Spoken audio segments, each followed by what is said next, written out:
Nagtitinda si Mingming eh. Tinutulungan ka daw niya eh. Ayan o, yung kanyang ano. Oh. Ayan o. Mingming, tinutulungan mo ba si ate?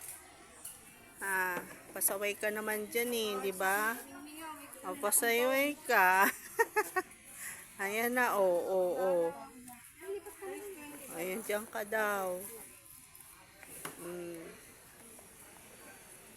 Yung si Mingming, ang sarap na higaan niya sa mga accessories. Ha, Mingming?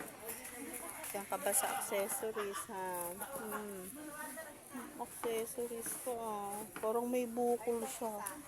Parehas ang tatay niyo, May bukol. May sisining. May sis ka ba? Ay.